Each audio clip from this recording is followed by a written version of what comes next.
Agora no Café com Política.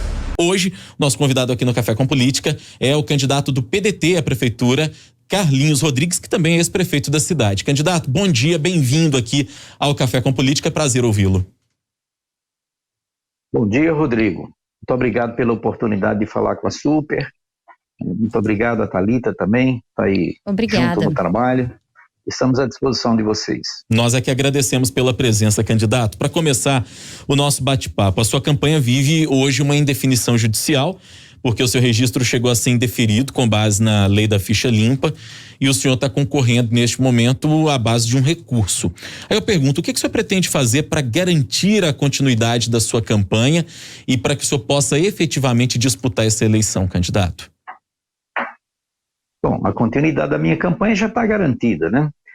O recorrer ao TRE nos garante a continuidade da campanha. Inclusive, um dos recursos já foi deferido, porque os nossos opositores, os nossos adversários, pediram não só a impugnação do registro, mas também a suspensão da utilização do fundo partidário. Nós conseguimos desbloquear o fundo partidário e estamos em fase de recurso quanto à questão do registro. Estamos dentro da legalidade, porque na medida em que recorremos à segunda instância, no caso do TRE, nos é permitido fazer campanha, é legal. Se a gente for votado, e esperamos que os recursos sejam julgados antes do dia 15, temos prazo para isso, deve acontecer, e a gente espera que dia 15 a gente possa concorrer dentro da normalidade, com registro deferido. Candidato, as pesquisas feitas pelo Datatempo na cidade mostram uma disputa muito embolada em Nova Lima. O que o senhor pretende fazer nessa reta final para se destacar e sair vencedor? Olha, a nossa candidatura ela foi colocada meio que na pressão do jogo político. A gente vinha construindo uma frente de oposição que congregava vários partidos, né? Alguns deles, inclusive, que hoje estão disputando na linha governista, na base governista, e essa desarticulação, essa remodelação final do alinhamento de forças políticas nos deixou, de uma certa forma, um tanto quanto num campo reduzido. E esse campo reduzido, que incluía aí o Avante, o Solidariedade, o PT, o PCdoB e a gente, né, não conseguimos chegar a uma unidade e a uma unanimidade quanto a uma candidatura que centralizasse os interesses desses partidos, as necessidades, e sintetizasse a necessidade programática de todos, né? Então, cada um resolveu seguir o seu próprio caminho, e a gente também colocou a nossa candidatura, sabendo dos percalços jurídicos que teríamos que se sobressair, né? Teríamos que superar, né? Estamos em campanha. A nossa campanha, portanto, foi uma campanha que chegou tardiamente, tem 50 dias apenas que a cidade sabe da nossa intenção de ser candidato, até o momento em que registramos a candidatura, aí sim a campanha foi para a rua. Para você ter uma ideia, esta semana passada, segunda-feira precisamente, é que tivemos o primeiro material de rua, o primeiro papel solto na rua. Mas a gente espera exatamente isso, de dar volume à campanha, de dar visibilidade à campanha, porque o trabalho de ir visitar as pessoas e conversar com as pessoas eu venho fazendo desde o momento do registro.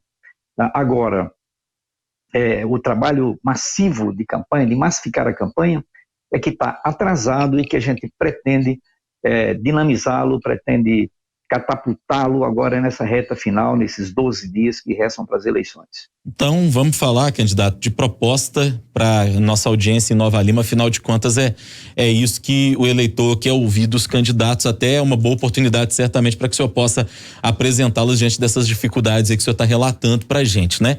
E tem uma pergunta, candidato, em comum que a gente está fazendo para todos aqueles que são ouvidos, os postulantes à Prefeitura de Nova Lima, e que são ouvidos por nós aqui na Rádio Super, né?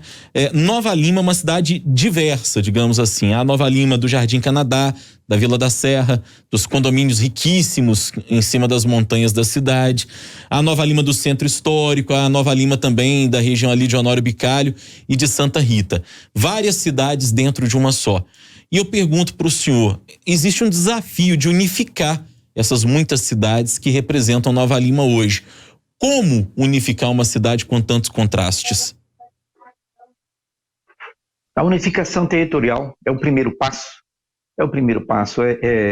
Nós investimos nisso, inclusive, no nosso mandato.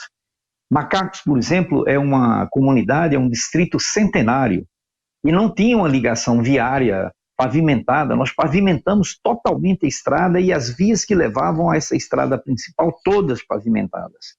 A gente abriu uma via, que é a via de integração, saindo depois do Trevo de Honório Bicalho, passando pela PAC, passando pela região do Rio de Peixe, e que essa via de 4 pistas de canteiro central e de acostamentos, ela saía ao lado do Miguelão, na BR-040, e depois do Alphaville, na 356. Ou seja, uma via que nos liga às diversas regiões do município, especialmente a regional noroeste. Essa integração, ela seria um mecanismo de exatamente todos os novalinenses sentirem um pertencimento, terem esse sentimento de pertencimento pela facilidade que a gente tinha de acessar essas diversas nova-limas, digamos assim, né? Esses diversos lugares, espaços geográficos distribuídos ao longo do nosso território. Essa é uma perspectiva. Uma outra perspectiva que eu entendo que possa haver uma integração, que possa haver uma unidade de sentimento de ser novalinense, é que a riqueza que é propiciada por esses núcleos empresariais, como Vila da Serra, como Jardim Canadá, que foram investimentos nossos, né? Fizemos o bairro de Jardim Canadá, pavimentamos rede de esgoto, estação de tratamento, Vila da Serra, fizemos a trincheira, modernizamos a Avenida das 6 Pistas, como assim é conhecida.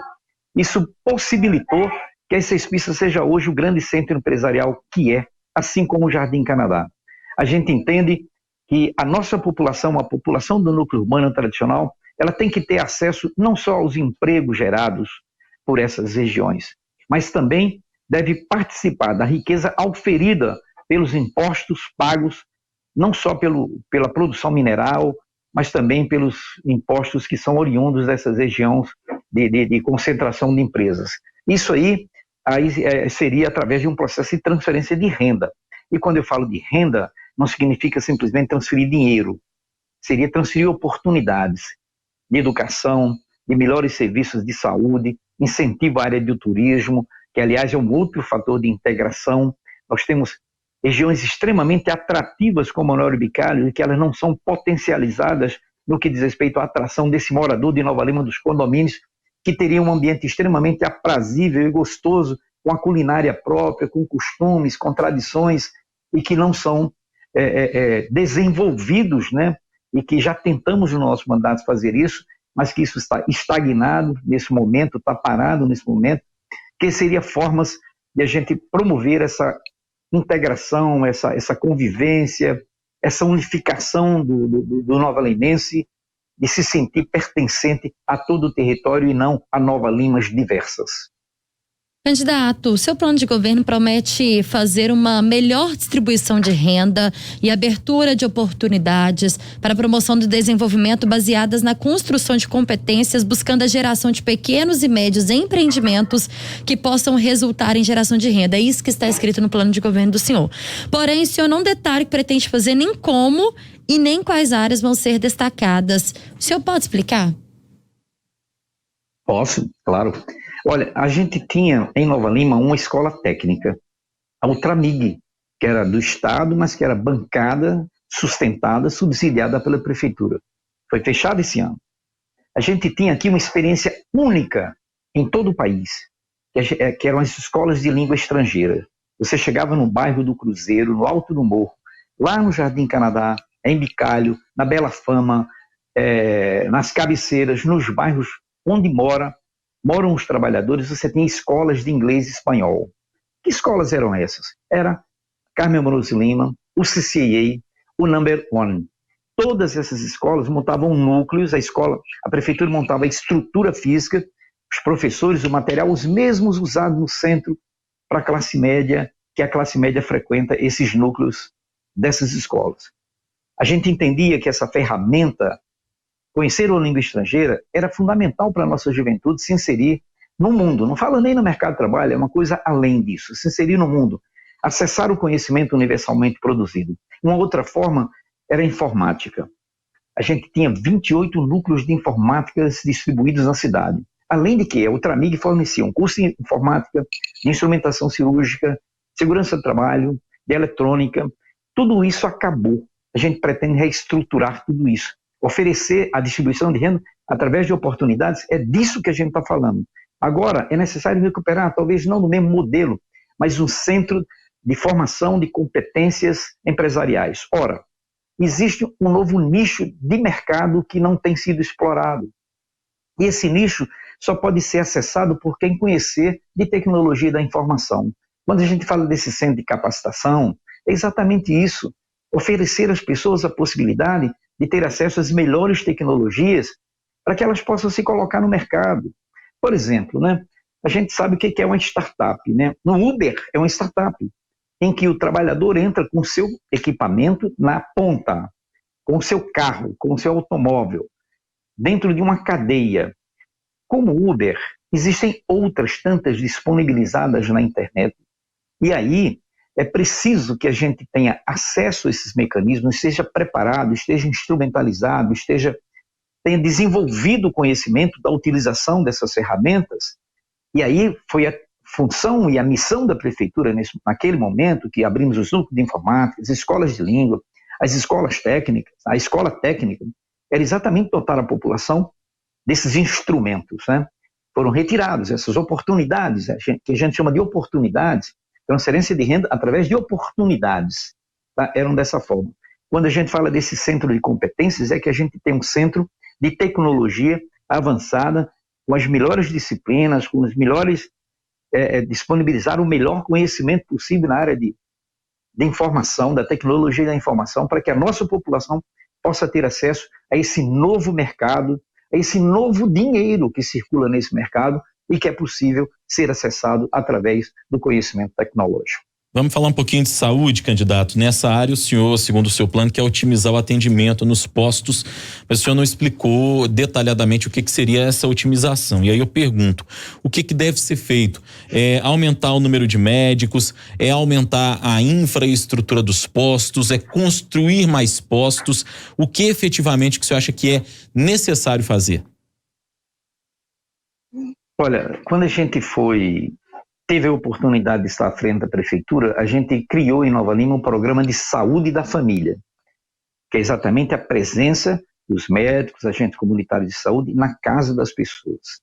Na perspectiva de que a atenção básica à saúde, a atenção primeira, a atenção localizada dentro da casa das pessoas, visasse diminuir exatamente o afluxo aos postos de saúde, o atendimento em casa.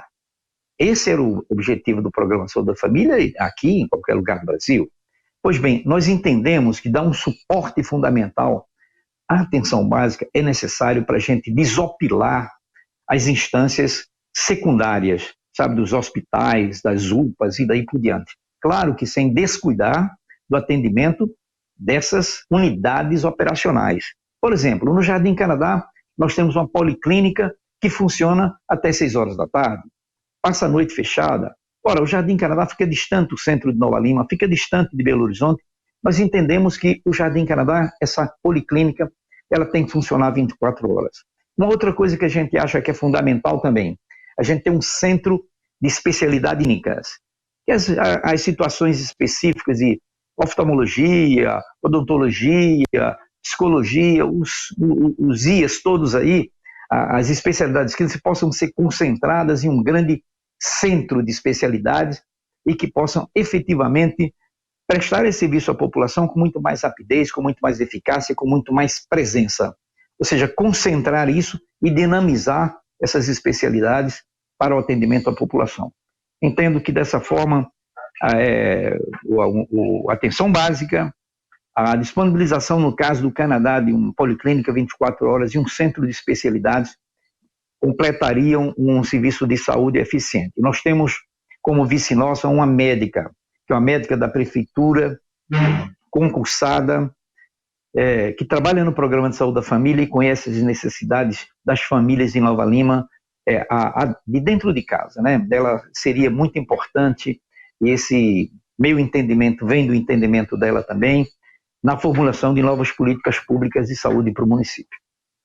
Candidato. É a doutora Doris Pedrosa.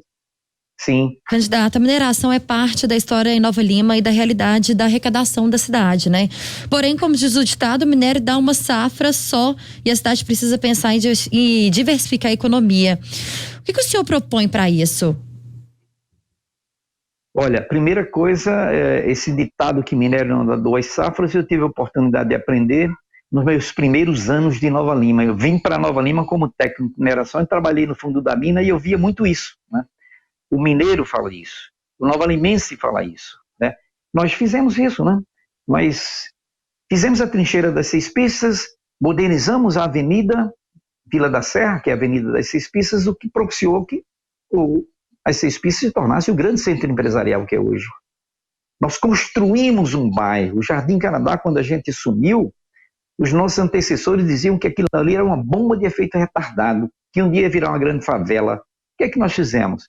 Colocamos rede de esgoto, estação de tratamento, pavimentamos o bairro praticamente todo, iluminamos. Hoje é um outro grande centro empresarial. Esta via que eu falei para vocês, que nos articula com a BR-040 e com a 356, ela se destinava exatamente a isso, a fazer atração de investimentos. Ora, uma via desse porte, parruda, com 4 pistas, e que se liga a 2 rodovias federais, escoamento de produção, atração de empresas de tecnologia limpa, universidades, hospitais especializados, condomínios, ou seja, seria uma Nova Lima. E aí a gente teria a possibilidade de, quando o minério acabar, a gente ter onde buscar arrecadação para o desenvolvimento e para a continuidade da prestação de serviços públicos de qualidade, além, logicamente, de abrir novas oportunidades de empregabilidade para a nossa juventude e para a nossa população em geral. Ainda dá tempo, candidato, de fazer mais aqui uma pergunta para o senhor antes do nosso bate-pronto. O plano diretor de Nova Lima deveria ter sido revisado em 2017. E ele é da época que o senhor era prefeito ainda, né? Em 2007. Eu pergunto, o que o senhor mudaria no plano atualmente? E o senhor é a favor do adensamento populacional de algumas áreas da cidade? Também aproveito para perguntar sobre a importância de um processo de regularização fundiária no município, já que muitos terrenos são de posse das mineradoras ou são de propriedade, pelo menos em tese, das mineradoras, mas tem muita gente mesmo em Nova Lima que mora nesses terrenos e que não tem documentação. Bom, primeiro, o plano diretor fomos nós que fizemos, né? O primeiro plano diretor do município, aprovado pela Câmara em 2007. É um plano que entendo que teria que ser revisado, né? Tem algumas mudanças que a Câmara promoveu que geram uma certa permissividade na ocupação, que teriam que ser corrigidas. Eu entendo que o remédio para isso é fazer audiências públicas, a participação da sociedade civil organizada, dizendo como quer que o território municipal possa ser ocupado de uma forma equilibrada, em que preserve as nossas riquezas naturais, que promova o desenvolvimento econômico, e junto a isso venha também uma onda de participação e acomodação social da população trabalhadora nossa, que possam ter mais oportunidades de sobrevivência digna. Essas são as diretrizes que eu entendo que deva ter um plano diretor, né? Quanto à questão dos territórios da mineração, tem acontecido, particularmente nos últimos 2 anos, ocupações de áreas com intensidade e com uma velocidade extremamente grande. Ora, isso se dá pela falta de políticas habitacionais. Nós fizemos 2 conjuntos habitacionais, 3 conjuntos habitacionais enquanto fomos prefeitos, sendo que nos últimos 8 anos nenhum foi feito, nenhum. Uma casa popular sequer foi construída, né, dentro desse último governo, dentro desse governo presente. Nós iniciamos, sim, inclusive, essa questão da regularização fundiária. Iniciamos esse processo e que não teve continuidade. Agora, no final desse governo, que eles estão falando em retomar isso aí. Tem uma comunidade aqui chamada Alto do Gaia. Essa comunidade é um conjunto habitacional que a prefeitura tomou para si a cobrança do pagamento dessas unidades. E em 99, 2000, tentou expulsar as pessoas inadimplentes, com polícia, com caminhão da prefeitura para levar móveis das pessoas, sem saber para onde é que as pessoas iriam.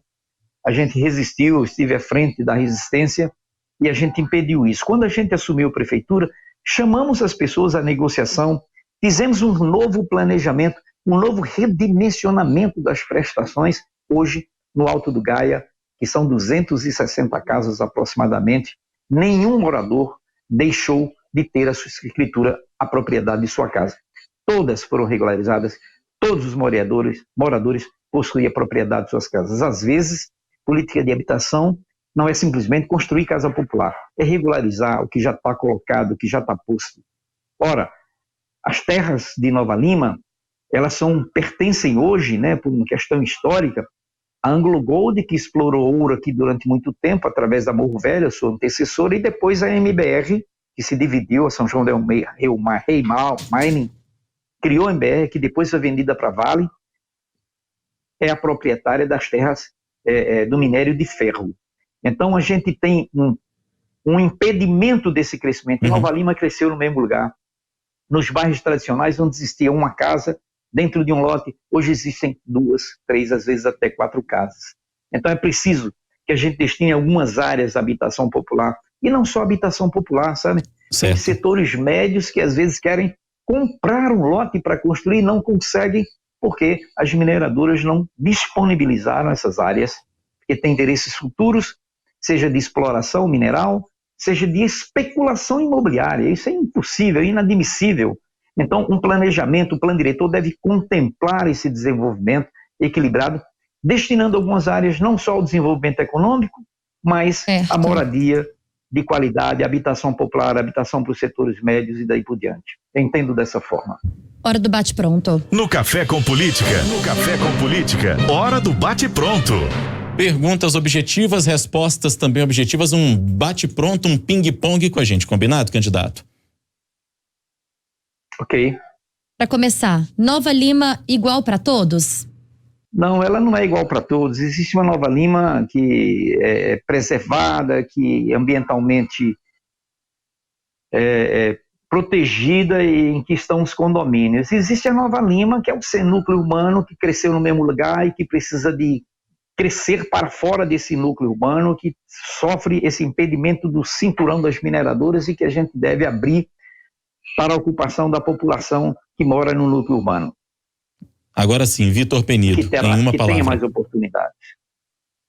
Olha, o Vitor Penido é o prefeito da cidade, eu não tenho nenhum problema pessoal com ele, não disputo politicamente com ele, o que a gente disputa com ele são os projetos que são diferentes, e são diferentes pelas gestões diferentes, a minha e a dele. Prioridade se for eleito? Promover o desenvolvimento econômico, criando oportunidades para que no futuro a gente tenha fontes de arrecadação, de emprego, de desenvolvimento econômico, além da mineração e independente da mineração. Pesquisas eleitorais.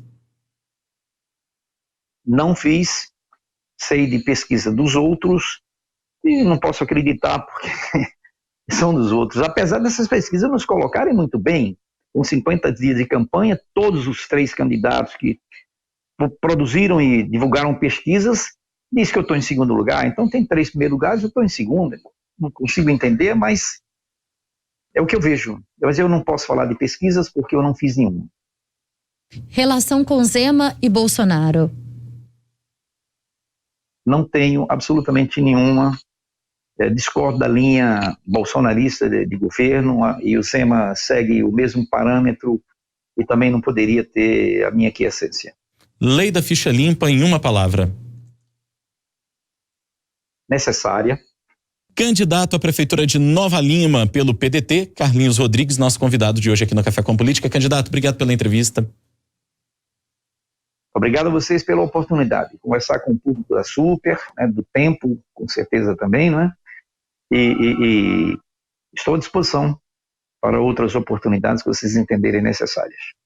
Obrigada, candidato.